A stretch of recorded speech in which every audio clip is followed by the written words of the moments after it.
그날 나는 가족이 아니라 돈줄이었다는 걸 알았네요. 68세 김영순 할머니의 이야기입니다. 시골 장터 옆 작은 집에서 홀로 살아가시는 분이죠. 남편을 떠나보낸 지 벌써 8년이 흘렀습니다. 그런 할머니에게 어떤 일이 일어났을까요? 평생 가족만을 위해 살아온 어머니가 왜 그런 말을 하게 되었을까요? 새벽 5시 영순 할머니는 어김없이 일어나 차 한 잔을 우려냅니다. 창밖으로 보이는 시골 장터는 아직 고요했어요. 하지만 할머니 마음만큼은 설렘으로 가득했죠. 오늘은 특별한 날이었거든요. 첫 손주 준이의 9번째 생일이 다가오고 있었어요. 할머니는 3년 전부터 조금씩 모아온 여행 적금 통장을 꺼내봤습니다. 매달 5만 원씩 연금에서 아껴가며 모은 180만 원이 그 안에 들어있었어요. 바다에 가고 싶었어요. 손주들과 함께 말이에요. 파도 소리 들으며 모래성도 쌓고 맛있는 해물도 먹으며 행복한 추억을 만들고 싶었거든요. 남편이 세상을 떠난 후 이것만이 할머니의 유일한 꿈이었습니다. 며칠 후 용기를 내어 할머니는 떨리는 마음으로 큰아들 민수에게 전화를 걸었습니다. 준이 생일 때 가족들과 함께 바다 여행을 가면 어떻겠냐고 조실스레 말을 꺼냈어요. 자신이 3년 동안 모은 적금이 있다고 그 돈으로 다 같이 여행을 가자고 했죠. 전화기 너머로 아들이 말했습니다. 잠깐만 기다리라고 아내와 상의해보겠다고 하더군요. 할머니는 가슴이 두근거렸어요. 드디어 오랜 꿈이 이루어질 수도 있겠다는 생각에 말이에요. 며칠을 기다렸습니다. 하루하루가 길게만 느껴졌어요. 그런데 며칠 후 할머니의 마음을 무너뜨릴 문자 메시지 하나가 도착했습니다. 할머니는 설레는 마음으로 문자를 열어봤어요. 좋다는 답이 와 있을 거라고 기대하면서요. 하지만 화면에 나타난 글자들은 전혀 다른 내용이었습니다. 엄마, 이번 여행은 처가 쪽만 모시려고 해요. 비용만 부탁드립니다. 할머니는 문자를 몇 번이나 다시 읽어봤어요. 혹시 잘못 읽은 건 아닌지요? 하지만 아무리 읽어봐도 내용은 같았습니다. 함께 가자는 게 아니라 돈만 보내달라는 거였어요. 그 순간 마음 깊은 곳에서 무언가가 와르르 무너져 내렸습니다. 나는 왜 이렇게 바보 같았을까? 아들에게는 내가 필요한 게 아니라 내 돈이 필요한 거였구나. 3년 동안 한 달에 5만 원씩 아껴 모으며 그린 꿈들이 한순간에 사라져버렸어요. 손주들과 함께 바다를 보며 웃던 상상도 맛있는 것 먹으며 행복해하던 모습도 모두 허상이었던 거죠. 그날 밤 깨달음을 얻고 쓸쓸함에 잠이 오지 않았습니다. 천장을 바라보며 지난 8년을 돌이켜봤어요. 남편이 세상을 떠난 후 내가 무엇을 위해 살아왔는지 말이에요. 자식들이 필요할 때마다 돈을 보내줬어요. 민수 전세 보증금, 은지 아이들 학원비. 그럴 때마다 나는 행복했죠. 자식들에게 도움이 되고 있다고 생각했거든요. 하지만 언제부터인가 자식들에게 나는 엄마가 아니라 그저 돈을 주는 사람이 되어버린 것 같아요. 새벽 3시가 넘어서야 조용히 중얼거렸습니다. 나는 가족이 아니라 돈줄이었구나. 그 말이 입 밖으로 나오니까 가슴이 더욱 아려왔어요. 다음 날 아침이 되어도 할머니 마음은 여전히 무거웠습니다. 통장을 들여다보며 생각했어요. 이 돈을 아들에게 보내줄까요? 아니면 다른 방법이 있을까요? 하지만 분명한 건 하나 있었어요. 할머니 마음속 어딘가에서 무언가가 조금씩 변하기 시작했다는 거예요. 이제 영순 할머니는 어떤 선택을 하게 될까요? 그리고 가족들과의 관계는 어떻게 변해갈까요? 할머니에게는 아직 더 많은 일들이 기다리고 있었습니다. 때로는 가슴 아프고 때로는 깨달음을 주는 일들이 말이에요. 그 순간 내가 이 집에서 사라진 그림자란 걸 깨달았죠. 영순 할머니에게는 아직 더 깊은 아픔이 기다리고 있었습니다. 아들의 문자를 받은 그날 이후 할머니의 일상은 조금씩 무너지기 시작했어요. 며칠이 지났지만 할머니는 여전히 결정을 내리지 못하고 있었습니다. 그 180만 원을 아들에게 보내줄 것인지 아니면 다른 방법이 있는지 말이에요. 테이블 위에는 작은 선물 봉투 2개가 놓여 있었습니다. 손주 준이와 작은 손녀 소희를 위해 정성껏 준비한 것들이었어요. 할머니는 그 봉투들을 바라보며 한숨을 내쉬었습니다. 준이 생일은 이미 지나갔을 텐데요. 할머니 없이 말이에요. 낡은 라디오에서는 옛 가요가 흘러나오고 있었습니다. 평소에는 정겨웠던 그 멜로디가 오늘은 유독 쓸쓸하게 들렸어요. 마치 할머니의 마음을 대변하는 것 같았죠.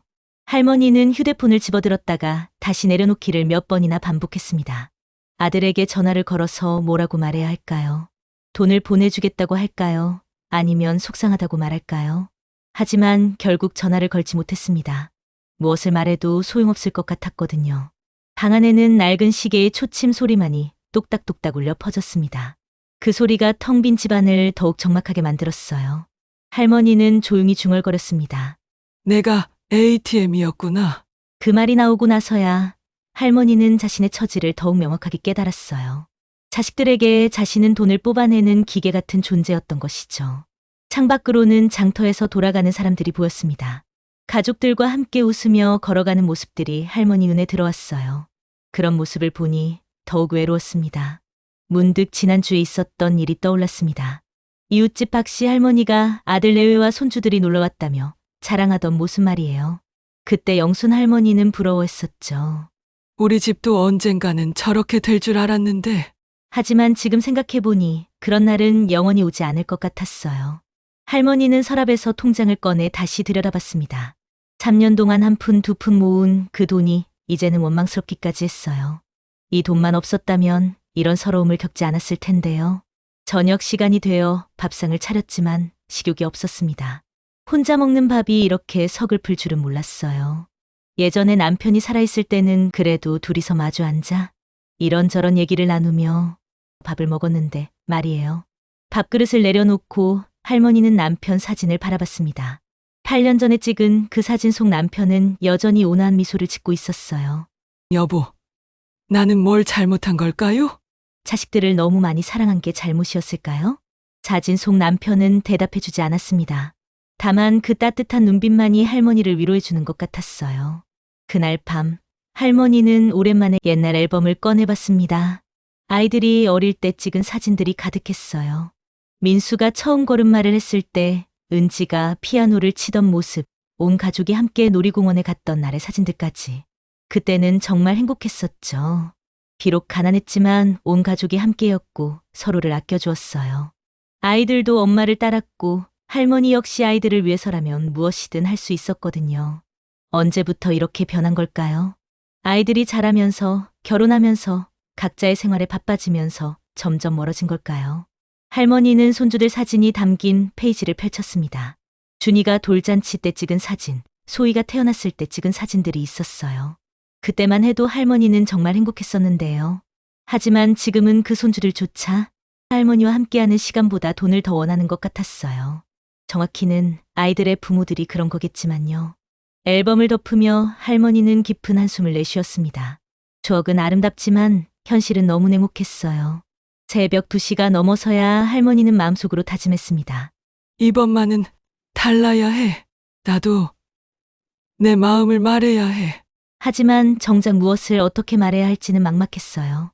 다음 날 아침, 할머니는 용기를 내어 큰아들 민수에게 전화를 걸었습니다. 며칠 동안 망설였던 그 전화였어요. 전화벨이 몇 번 울린 후 아들 민수가 받았습니다. 할머니는 떨리는 목소리로 말했습니다. 민수야, 여행 언제 갈 예정이니? 아들은 간단히 대답했습니다. 아, 곧 갈 예정이에요. 다음 주쯤 될 것 같아요. 할머니는 잠시 망설이다가 물어봤어요. 그럼 돈은 언제 보내주면 될까? 가능하면 빨리 보내주시면 좋겠어요. 예약도 해야 하고요. 그러고는 언제 돈을 보내줄 수 있는지 다시 한번 확인했습니다. 할머니는 그 순간 무엇인가가 마음속에서 무너져 내리는 것을 느꼈어요. 정말 나는 돈만 주면 되는 존재구나. 전화를 끊고 나서 할머니는 거울 앞에 서서 자신의 모습을 바라봤습니다. 주름진 얼굴, 구부정한 어깨, 힘없는 눈빛.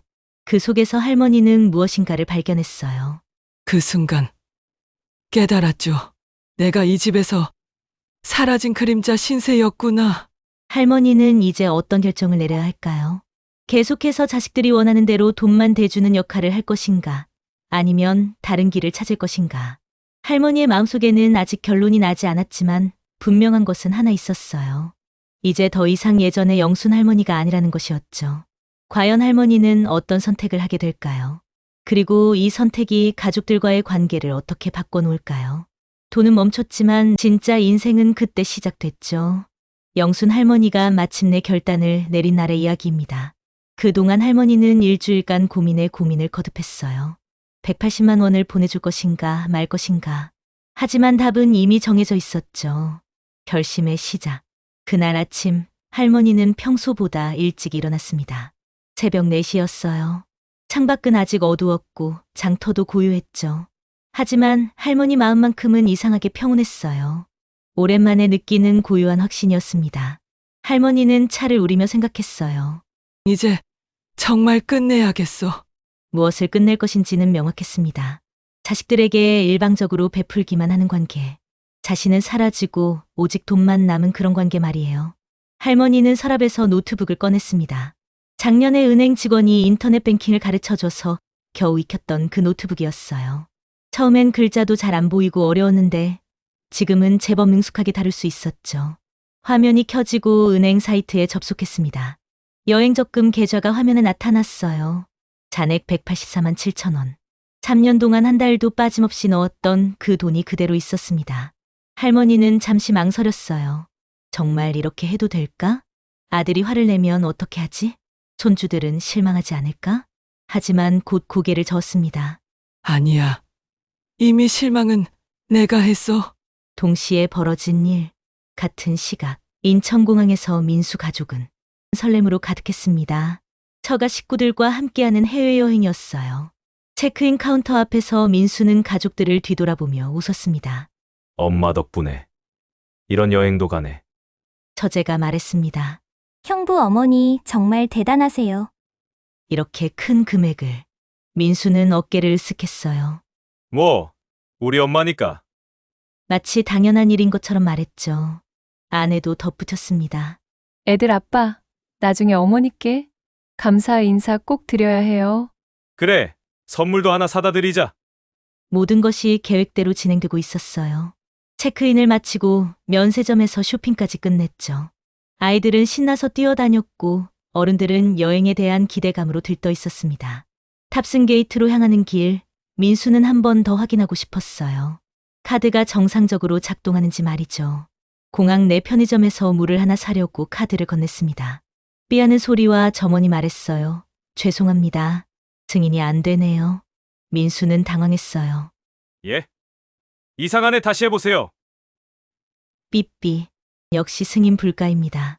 민수는 다른 카드를 꺼냈습니다. 그런데 그 카드도 마찬가지였어요. 이 카드도 승인이 안 됩니다. 민수의 얼굴이 점점 굳어졌습니다.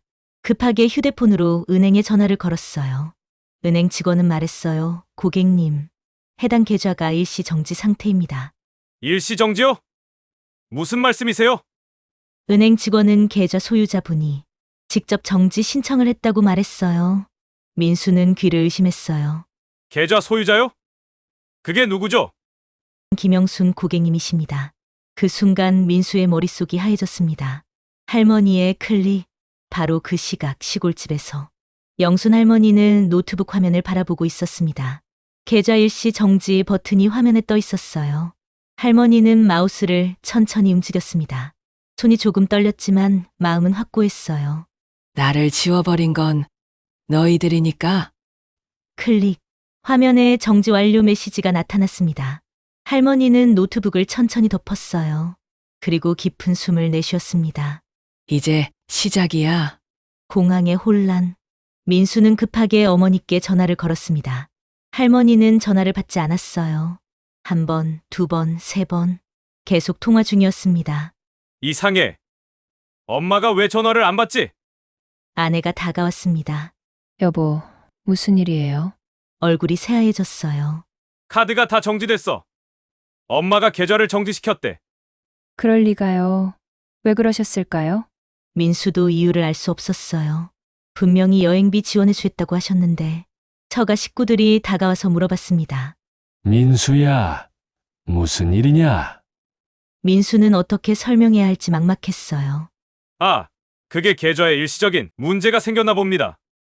하지만 처가 식구들의 시선이 차가워지는 걸 느낄 수 있었죠. 혹시 돈이 부족한 건 아니죠?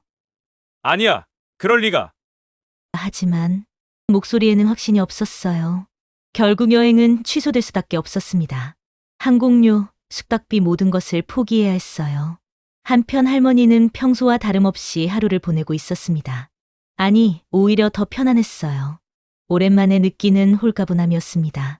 장터에 나가서 장을 보고 이웃들과 인사를 나누었죠.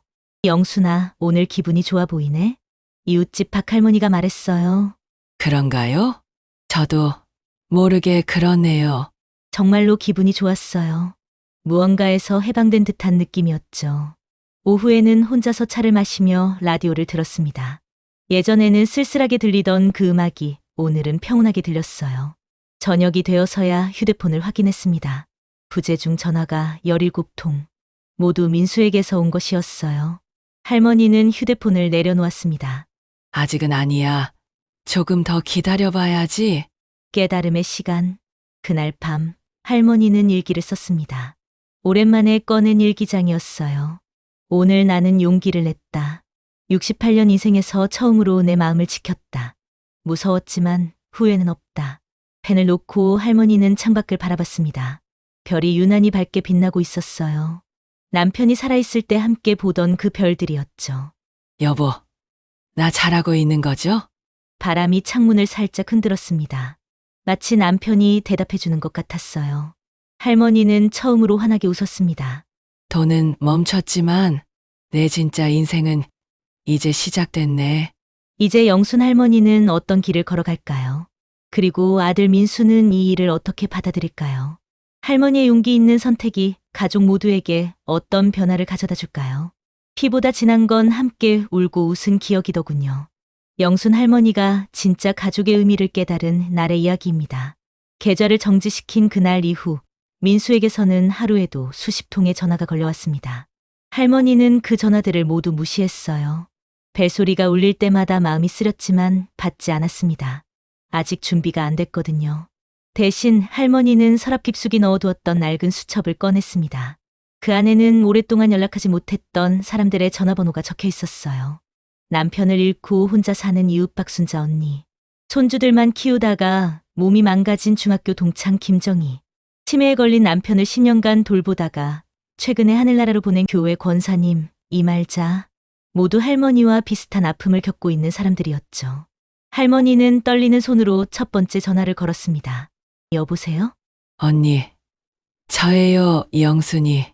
아이고, 영순아. 오랜만이다. 어떻게 지내니? 두 사람은 한참을 수다를 떨었어요. 서로의 안부를 묻고 그동안의 이야기를 나누었죠. 그러다 할머니가 조심스럽게 말을 꺼냈습니다. 언니, 우리 여행 한번 가지 않을래요? 여행? 우리가? 네, 우리끼리 말이에요. 우리가 진짜 가족이잖아요. 순자 언니는 잠시 말이 없었어요. 그러더니 작은 목소리로 말했습니다. 그러게, 혈육보다 더 가까운 사람들이지. 정희에게도 전화를 걸었습니다. 영순아, 정말 좋은 생각이야. 나도 한번 쉬고 싶었어. 권사님도 마찬가지였어요. 하나님이 우리에게 주신 선물 같은 시간이 될 것 같아요. 4명의 할머니들은 시외버스 터미널에서 만났습니다. 오랜만에 만난 서로의 모습을 보며 모두들 웃었어요. 우리 언제 이렇게 늙었나? 그래도 마음만큼은 20대야. 하나님 앞에서는 모두 어린아이죠. 짧은 대화를 나누고 할머니들은 가벼운 짐을 들고 남해행 버스에 올라탔습니다. 180만 원으로는 호화로운 여행은 할 수 없었지만 그것만으로도 충분했어요. 버스가 출발하자 정희가 작은 라디오를 틀었습니다. 오래된 가요가 흘러나왔죠. 옛사랑이 흘러나오고 있습니다. 네 사람은 자연스럽게 따라 부르기 시작했어요. 함께 옛사랑 그 사람이여 어디서 무엇을 하나. 젊은 시절 함께 불렀던 그 노래였습니다. 웃음소리가 버스 안을 가득 채웠어요. 남해에 도착해서 작은 펜션에 짐을 풀었습니다. 방 2개에 4명이 나누어 들어갔어요. 마치 수학여행을 온 학생들 같았죠.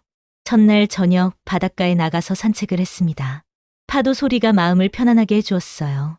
권사님은 이렇게 바다를 본 게 언제만인지 모르겠어요. 라고 말을 하고 정희는 나는 신혼여행 이후 처음인 것 같아라고. 순자 언니는 그때는 돈도 없어서 가까운 바닷가만 갔었는데 라며 서로의 이야기를 했어요. 우리 모두 그랬죠. 평생 가족만 생각하고 살았으니까요. 4사람은 바닷가 벤치에 앉아서 이야기를 나누었습니다. 각자의 아픔, 각자의 외로움, 각자의 꿈을 솔직하게 털어놓았어요. 정희는 손주들이 커서 이제 나를 안 찾더라. 순자 언니 아들은 바쁘다고 명절에만 얼굴 비추고 권사님은 남편 보내고 나니까 집이 너무 조용해요 라고 했습니다. 우리는 언제부터 이렇게 외로워졌을까요? 하지만 이상했어요. 함께 있으니까 외롭지 않았거든요. 둘째 날에는 전복죽을 끓여 먹었습니다. 권사님이 솜씨가 좋아서 직접 해주셨어요. 우리 딸들한테도 이렇게 해준 적이 언제인지. 언니 정말 맛있어요. 집에서 혼자 먹는 밥보다 100배는 맛있어 라며 분위기는 너무 좋았어요. 이렇게 같이 먹으니까 진짜 맛이 다르네요. 셋째 날 아침 할머니들은 일찍 일어나서 일출을 봤습니다. 수평선 너머로 붉은 해가 떠오르는 모습이 장관이었어요. 이렇게 아름다운 걸 왜 이제야 보는 거지? 순자 언니가 말했어요. 하나님이 만드신 세상이 정말 아름답네요. 권사님도 감탄을 했어요. 우리도 아직 늦지 않았어. 정의 말에 다들 미소를 지었어요. 맞아요. 우리에게도 새로운 시작이 있을 수 있어요. 마지막 날 저녁 펜션 마당에서 작은 파티를 열었습니다. 근처 마트에서 상과자와 음료수가 전부였지만 즐거웠어요. 정희는 우리 자주 만나자며, 순자 언니는 한 달에 한 번씩 모이는 거 어때? 라며, 권사님도 좋은 생각이라고 했어요. 우리가 서로의 가족이 되어주자. 그때 할머니는 깨달았습니다. 피보다 진한 건 함께 울고 웃은 기억이더군요. 혈육이라고 해서 다 가족은 아니구나. 진짜 가족은 서로를 이해하고 아껴주고 함께 웃고 우는 사람들이구나. 버스를 타고 집으로 돌아오는 길, 할머니의 마음은 한결 가벼워져 있었습니다. 휴대폰에는 여전히 민수의 부재중 전화가 쌓여 있었지만 이제는 두렵지 않았어요. 할머니에게는 새로운 가족이 생겼으니까요. 진짜 자신을 사랑해주는 사람들 말이에요. 이제 영순 할머니는 어떤 새로운 삶을 살아갈까요? 그리고 아들과의 관계는 어떻게 정리될까요? 부모는 자식을 잊지 않네, 자식만 부모를 잊을 뿐이야. 영순 할머니가 진정한 평안을 찾은 이야기의 마지막입니다. 남해에서 돌아온 지 한 달이 지났습니다. 할머니는 새로운 친구들과 정기적으로 만나며 전에 없던 행복을 느끼고 있었어요. 매주 목요일이면 4명이 모여서 차를 마시고 이야기를 나누었죠. 서로의 안부를 묻고 살아가는 소소한 기쁨들을 나누었어요. 어느 날 순자 언니가 제안했습니다. 우리 이번에는 남편들 기일에 함께 다녀오자. 권사님이 고개를 끄덕였어요. 권사님은 좋은 생각이네요. 혼자 가기엔 너무 쓸쓸하다며 말하고 정희도 동의하며 말했습니다. 우리가 서로 의지하면 되지. 할머니는 가슴이 뭉클했어요. 정말 고마운 사람들이야. 그렇게 해서 남편의 기일에 4명이 함께 성묘를 다녀왔습니다. 무덤 앞에서 할머니는 남편에게 말했어요. 여보, 나 이제 혼자가 아니야. 좋은 사람들을 만났어. 바람이 살랑 불어와 할머니의 머리카락을 스쳐갔습니다. 마치 남편이 대답해주는 것 같았어요. 그날 저녁 4명은 남해의 작은 횟집에서 저녁을 먹었습니다. 할머니는 가방에서 남편 사진을 꺼내 테이블 위에 놓았어요. 작은 촛불을 켜며 속삭였습니다. 여보, 드디어 내가 내 자리를 찾았어. 친구들도 각자 남편들 사진을 꺼냈어요. 촛불빛이 사진들을 따뜻하게 비춰주었죠. 순자 언니가 눈물을 훔치며 말했습니다. 순아, 우리가 서로한테 진짜 가족이지 뭐. 정희는 맞아. 혈육보다 더 가까워진 것 같아. 권사님도 하나님이 우리를 만나게 해주신 거예요. 그날 밤 할머니는 더 이상 외롭지 않았습니다. 자식에게는 버려졌지만 그녀는 존중해주는 새로운 가족을 선택했거든요. 집으로 돌아온 다음 날 할머니는 오랫동안 울리던 휴대폰을 받았습니다. 민수의 전화였어요. 엄마, 왜 이러세요? 계좌는 왜 정지시키셨어요? 민수의 목소리에는 짜증이 섞여 있었어요. 할머니는 차분하게 대답했습니다. 민수야, 엄마도 엄마 인생이 있단다. 무슨 말씀이세요? 갑자기 왜 이래요? 갑자기가 아니야. 엄마는 오랫동안 생각했어. 민수는 한참 말이 없었어요. 그러더니 목소리를 낮춰서 말했습니다. 엄마, 제가 잘못했나요? 잘못했다기보다는 우리가 서로를 잘못 알았던 것 같아. 어떻게 말씀이에요? 영수는 깊게 숨을 들이쉬었어요. 너는 엄마를 돈 주는 사람으로만 생각했고, 엄마는 그것만이 사랑 표현이라고 생각했지. 엄마, 이제 엄마도 내 삶을 살려고 해. 친구들과 함께 행복하게 말이야. 전화 너머로 한참 침묵이 흘렀습니다. 엄마가 행복하시면 저도 좋아요. 그 말에서 할머니는 조금이나마 진심을 느꼈어요. 고맙다. 아들아, 전화를 끊고 나서 할머니는 창밖을 바랐습니다. 따뜻한 봄 햇살이 방 안으로 들어와 있었어요. 새로운 계절이 오고 있었습니다. 할머니의 인생에도 새로운 계절이 온 것처럼요. 그날 오후, 할머니는 일기를 썼습니다. 오늘로써 나는 새로운 인생을 시작한다. 68년을 다른 사람을 위해 살았다면, 이제는 나를 사랑하는 사람들과 함께 살겠다. 펜을 놓고 할머니는 조용히 중얼거렸습니다. 부모는 자식을 잊지 않네. 자식만 부모를 잊을 뿐이야. 하지만 이제는 슬프지 않았어요. 할머니에게는 진짜 가족이 생겼으니까요. 며칠 후, 4명의 할머니들은 다시 만났습니다. 이번에는 공원에서 산책을 하며 이야기를 나누었어요. 순자 언니는 영순아, 요즘 얼굴이 많이 밝아졌어. 정희도 정말, 그래. 처음 만났을 때보다 10살은 젊어진 것 같아. 권사님도 마음이 편해지니까 얼굴도 달라지는 거죠 라며 말했어요. 할머니는 환하게 웃었습니다. 여러분, 덕분이에요. 정희는 우리 이번 여름에는 어디로 갈까? 라며 운을 띄우고, 권사님은 강원도 어때요? 시원한 계곡도 있고 하면서 기쁨에 찬 목소리로 대답합니다. 어디든 좋아요. 함께라면요. 해가 저물어가는 공원에서 4명의 할머니들이 벤치에 앉아 있었습니다. 서로의 어깨에 기대며 조용히 석양을 바라보았어요. 말이 없어도 마음이 통하는 사람들이었습니다. 할머니는 생각했어요. 이것이 진짜 가족이구나. 서로를 이해하고 받아주고 함께 늙어가는 사람들. 이제 영순 할머니는 더 이상 외롭지 않습니다. 진짜 자신을 사랑해주는 가족이 있으니까요. 그리고 가끔은 민수도 안부 전화를 드립니다. 예전처럼 돈을 요구하지는 않아요. 그저 엄마가 건강한지 잘 지내는지 궁금해하죠. 할머니도 아들을 미워하지 않습니다. 다만 이제는 자신의 행복도 소중히 여길 뿐이에요. 언젠가는 아들도 진짜 효도가 무엇인지 깨달을 날이 올 거예요. 그때까지 할머니는 자신만의 행복을 지켜갈 겁니다. 새로 찾은 가족들과 함께 말이에요.